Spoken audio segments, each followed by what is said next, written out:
Merhaba arkadaşlar, yeni bir videoyla karşınızdayız. 4. sezonda Kılıç serimize kaldığımız yerden devam ediyoruz.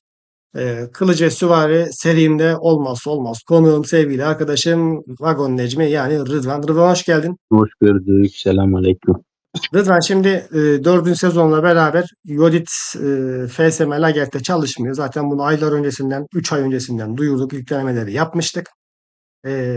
Ama Miyamoto FSM Lagerta, Miyamoto Trip Lagerta, Yodit Trip Lagerta bunlar güzel çalışıyordu. Hatta Yodit Trip Evet. Lagerta bu üçlünün sonunda. Ya bunlar Hı hı. ilk geldiği zaman Lagerte'yi ben yaptım. Seninle video çektik ya. Evet.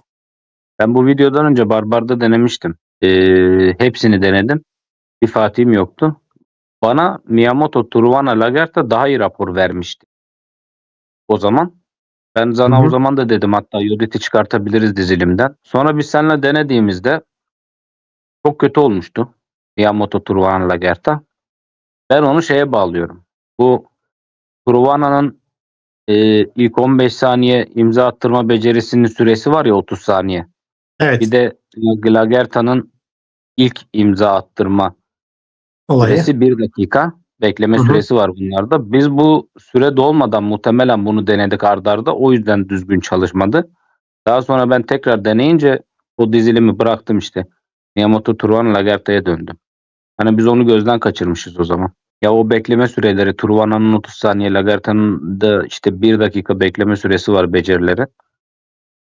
Onları biz gözden kaçırmışız.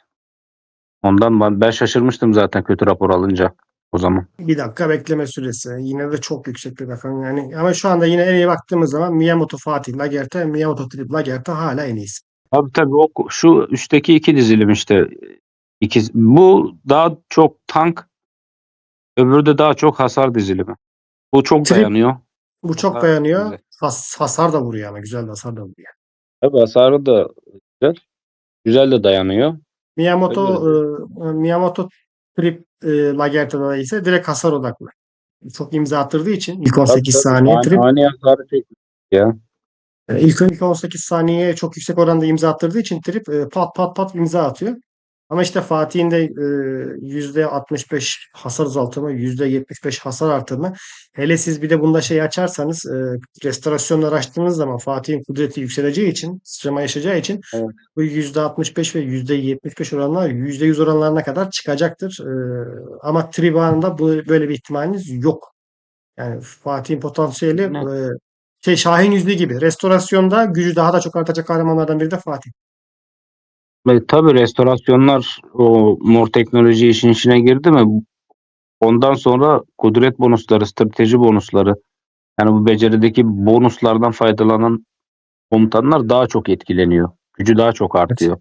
Restorasyon açacak arkadaşlar daha karga yüzüklerini eklememişse envanterlerine mutlaka eklesinler. Tabii bak, şu an o mor teknolojide kudretler, stratejiler yükseliyor ya. Evet. Restorasyonda da yükseliyor. Mesela Evet. şu anda bonuslu yüzükler, bonuslu beceriler daha değerli. Gelelim Lagerthe'ye. Lagerthe'yi ben kısaca bir inceleyelim. Lagerthe kumandan olarak oynanır mı? Yodit Hayır, varken. hayır oyna. Miyamoto Yok, varken. direkt yani hiç oynamaz. Direkt. Peki Yodit Miyamoto yoksa? Gene oynamaz. Tamam. Düşman birliğine %210 kudret hasarı veriyor, tamam mı? Bu Hı verdiği hı. hasar. Ondan sonra %40 ihtimalle rakibin savunmasının %15 kadarını yok sayar. Yani adama bu imzayı atarken %40 ihtimalle %15'ini yok sayarak vuruyor. Ama Hı bu hı. 5 olduğunda, tamam mı? Her 3 saniyede bir %10 daha arttırıyor. 12. saniyeden sonra bu ihtimal %80'le devam ediyor. Yani 12. saniyeden sonra %80 ihtimalle düşman savunmasının %15 kadarını yok sayarak imza vuruyor. İhtimal zırh delme ihtimali. Yani Evet. 40'la başlıyor, sonra %80 ihtimalle imza %15'ini yok sayarak vuruyor. Çok güzel. Aynı zamanda savunmayı yok sayan hasar verirken, yani o %80 ihtimal denk geldiğinde Hı hı. verilen hasarın %30 kadarını birim olarak geri alır. Yani vurduğun hasarın %30 kadarını geri birim yenileme gibi veriyor. Kendisine ve öndeki kumandana muhakeme uyguluyor. Bak, bu muhakemenin çalışma sistemi şöyle. Ben bunu sordum, öğrendim. Eğer kumandan İlk tur zaten %100 muhakemeyi uyguluyor 5 yıldız olduğu için, tamam mı? Muhakemeyi kumandana veriyor. Eğer kumandan imza kullanmazsa muhakeme çalışmıyor. Muhakemenin çalışması kumandanın imza atmasına bağlı. Yani ilk tur Hı hı. Miyamoto koydun öne. İlk tur Miyamoto imza atarsa 2 kere atıyor. İlk tur kesin. Atmazsa 0. Boş geçiyor. Atmasa boş geçiyor, es geçiyor. Aynen. Lagert'e atıyor. Lagert'e çünkü ilk turda %60 imza beceri etkinleşme ihtimali veriyor.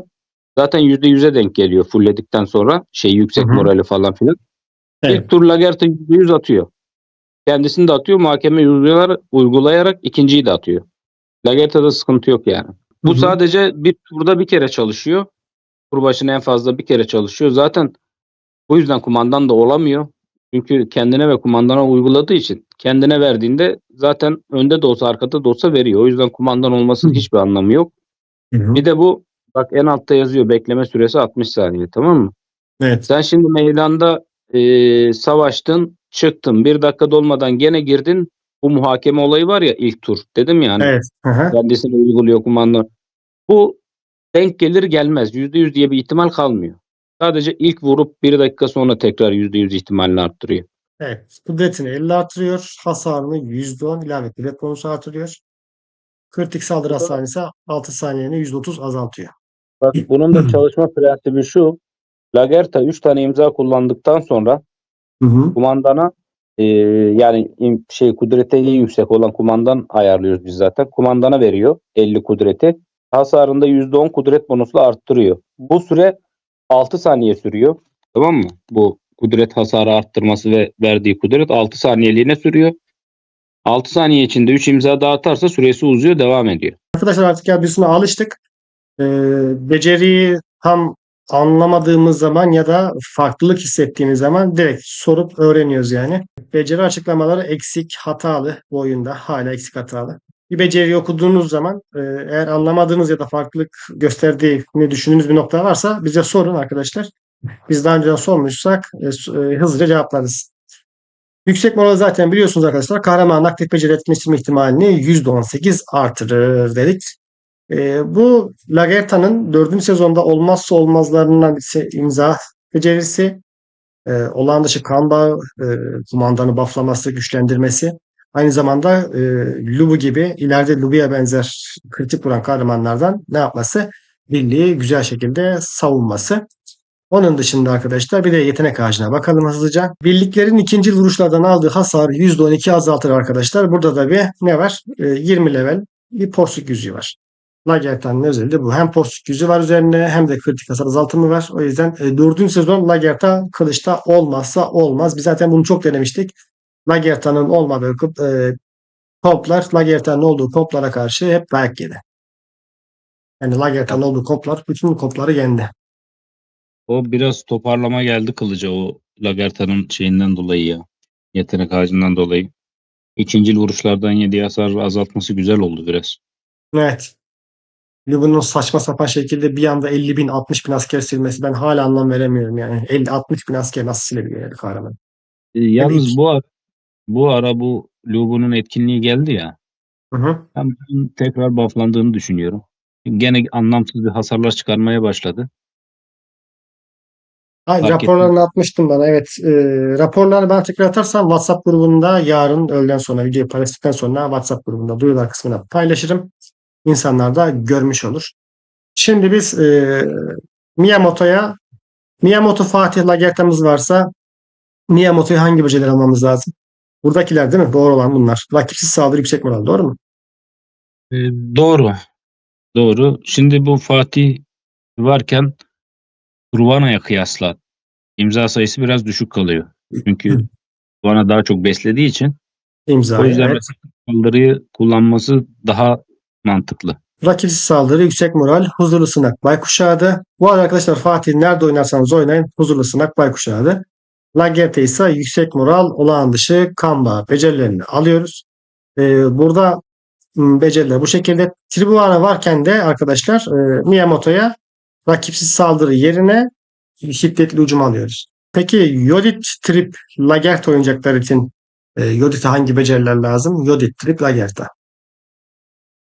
Yodit Truvana Lagerta'da ben savaş kükremesi ve hiddetli hücum kullanıyorum önde. Çünkü Truvana yeteri kadar besliyor bence, infazcıya çok gerek kalmıyor diye düşünüyorum.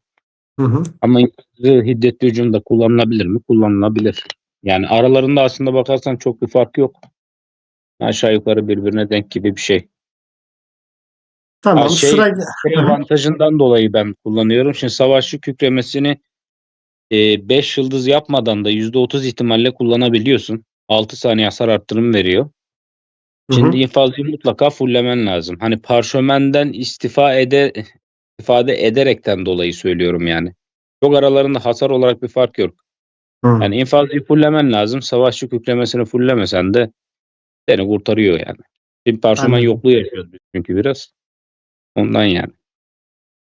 Bu yüzden. Çünkü bu dizilim full parşömen istiyor. Komutan yani.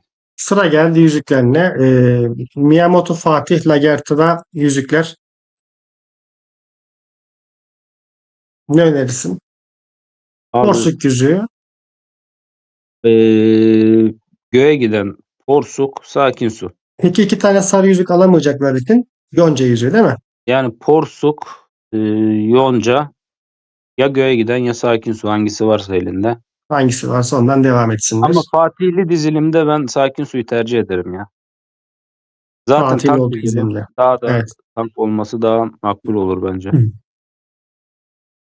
Peki Yodit'le olan da Yodit Trip Lagerta olanlarda Ha şöyle bir şey de var, pardon, özür dilerim. Bak bu aslan yüzüğü de dizilimde olayı da var. kudret ayarı yapılmazsa sıkıntı oluyor. Hı hı. Şimdi ben aslan yüzüğü kullanıyorum Miyamoto'da. Kudretini ayarlayabilmek için, yükseltmek için Miyamoto'da aslan kullanıyorum. Çünkü Lagerta'nınki yüksek kalıyor Miyamoto'dan. Bu sefer kendini bufflıyor Lagerta. O yüzden de hasar Evet. tutuyor. Miyamoto'nun eğer elinizde Miyamoto varsa Lagerta'dan yüksek olması gerekiyor kudretinin. Lagerta'ya da cevheri yani mücevheri koymanız gerekiyor arkadaşlar. Neden? Çünkü Lagerta da DPS, Miyamoto ile hemen hemen aynı sayıda, aynı oranda hasar atıyor. Mesela 70'e 70, 40'a 40, 50'ye 50 neyse arkadaşlar. Yani bu şekilde Lagerta'yı kudret mücevherlerinden kısmak biraz şey geliyor. O yüzden aslan yüzüğünü Miyamoto'ya ya da Yotti'mize burada koyabiliriz. Aslan yüzüğünü. Aslan yüzüğü aslında baktığımız zaman aslan yüzüğü, porsuk yüzüğü, sakin su ya da göğe giden şövalye. Sakin su da olur. Sakin su güzel oluyor. Miyamoto'nun tam böyle kumandanın atmasına falan denk geliyor. Daha da böyle bir tanklaştırıyor. Başta hasar Evet. yemiyor. O ara Miyamoto da atıyor. Bir 6 saniye daha yemiyor. Biraz öyle güzel oluyor bu dizilimde sakin suda. Sakin su savaşçı kılıcı yani sadece savaşçı kılıcı değil Ramses'e de savaşçı kılıcı da ikisine de sakin su çok güzel çok yakışan bir yüzük. Çünkü kumandan becerisini atma olayları var. İkisinin de kumandan becerisi değerli. Miyamoto'nun da değerli. E, Birliğinizi ne kadar asker sayınızı ne kadar yüksek tutarsanız o kadar iyi. Sakin suda asker sayısını gayet güzel tutan, birlik canı veren, birlik savunması veren ve beceri hasarlarını azaltan bir yüzük olduğu için uyumlu. Yani sakin su, aslan yüzüğü, porsuk diyebiliriz. Bu arada arkadaşlar bir tane daha bilgi geçelim. Biz geçen gün Buson'la Krallık 4'teki Türk Kraken arkadaşımız, şu an takım arkadaşımız, beraber aynı ittifakta oynuyoruz. Onunla konuşurken bayağı bir Catherine'a o da yazdı, ben de yazdım. Catherine ona cevap verdi. İlk e, hangi konuda hemen gösterelim. Nerede? Mansa Musa'yı alalım. Dikkatinizi çekmiş midir bilmiyorum ama bunun özelliğini de ismini değiştir. İyileştirme kahramanın yenileme etkisi. Kahramanın yenileme etkisi diye arkadaşlar değiştirildi. Bunun da sebebi Elizabeth'teki ne diyordu? Birliğin tüm yenileme etkilerini devre dışı bırak arkadaşlar. Bu şekilde bir açıklama var. Ama biz oyuna sorduk. Oyun diyor ki iyileştirme mücevheri Elizabeth'e etki eder. Elizabeth'in birim yenilemesine katkı sağlar. Elizabeth'i etkiler dediler. E, Buradaki birliğin tüm yenileme etkilerini devre dışı bırakıyor. Hani bu şekilde yazıyor. Bu mücevher o zaman nasıl etkiliyor falan diye dedikten sonra mücevherin ismini açıklamasını değiştirdiler. Ne koydular? Kahramanın yenileme Mantıklı etkisini oluyor. artırır. Aynen bu şekilde ismini değiştirdiler. Elizabeth'te arkadaşlar iyileştirme mücevheri şu an çalışıyor. Oyun açıklamasına göre çalışıyor arkadaşlar. Bilginiz olsun. Bir de Ramses birliğimiz var. Zaten Ramses birliğini üzerine çok konuştuk. Çok video çektim. Ramses şu an arkadaşlar şey gibi düşünün bunu. Hani Ahsoka'ya biz çok iyi diyorduk. Ondan sonra Octavia'ya çok iyi diyorduk ama Selahattin şekilde keza çok iyi ama bunlar daha birlikleri tam oturmadığı için güçleri, potansiyellerini göstermeyen kahramanlar diyorduk ya. Bakın Ramses de öyle. Ramses şu an güçlü ama Ramses'in potansiyeli çok tehlikeli, çok güçlü. Arkasına iki tane daha vali geldiği zaman, destek valisi geldiği zaman hele bunlar ileriki sezonlarda geleceği için yani taktikçi kılıç üçüncü sezonda eğer savaşçı kılıç yapmamışsanız taktikçi kılıcı yani bir şekilde yapmanızı şiddetle öneririm. Çark komutanlarındansa mesela şurada 3 tane arkadaşlar şurada 3 tane 4 tane çark komutanı yapana kadar bir tane yapabiliyorsanız 2 tane vali birliği yapın. Bir tane de çark birliği yani 3 birlik ya da bir çark bir vali oynayın. Diğerlerini es geçin. Hem bütçe olarak hem de güç olarak daha iyi olacaktır. 3 ayda bir sezon değişiyor. Her sezonda çark komutanına yeni bir kahraman geliyor. Mevcut 4 grubunuzdan birisine. Sürekli değiştiriyorsunuz. Sürekli değiştiriyorsunuz. Belki VIP'nizden kısıyorsunuz. Mesela VIP'de her şeyi almak istiyorsunuz. Hızlandırmaları ama yeni sezona aman şey biriktireyim diye gümüş biriktireyim 2 tane 3 tane kahraman gelecek diye. Yani bunlardan da tasarruf etmek için arkadaşlar bir tane vali bir tane çark yola devam. Bu şekilde gidebilirsiniz. Lagertha 4. sezon komutanı olarak Ramses'te de oynanıyor. Anlatmaya gerek var mı bilmiyorum ama. Onu anlattık. Çok anlattık. Ramses savaşçı Bak, kılıcınız yoksa bu şekilde da oynayabilirsiniz 4. sezonda. olağan dışı kan bağı var ya. Evet. Bak, Ramses'te mesela ben denedim onu. Onun yerine rakipsiz saldırı koydum. Lagertha'nın hasarı daha çok artıyor. Hı hı. Çünkü kumandana vermiyor onu. Kendine veriyor. Sadece imzası vurduğu için de çok hasarı yok imzasının. Rakipsiz saldırıyla daha çok hasar atıyor. Onu sen Ben de bunu değiştirebilirsin. hasar için değil de Lubulardan daha hasar yemek için kritik şey var ya kritik saldırı hasarının 6 saniyeliğine %50. Ben sırf bunun için takıyorum böyle. Ya, olabilir Başka bir tabii, şey o da için sadece bunun için kritikten hasar almak için. mantıklı, o da mantıklı tabii. Tercih meselesi. Evet ben o yönde bir tercih yaptım onda.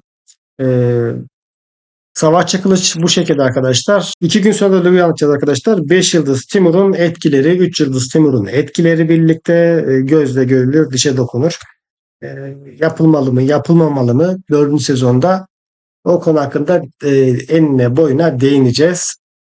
Videoyu beğenirseniz arkadaşlar, kanala hala abone olmadıysanız kanala abone olursanız sevinirim. Aklınızdaki soruları yorumlar kısmına yazarsınız. Yorumlar kısmını ben sürekli kontrol ediyorum. Bütün sorulara cevap vermeye çalışıyorum. Yani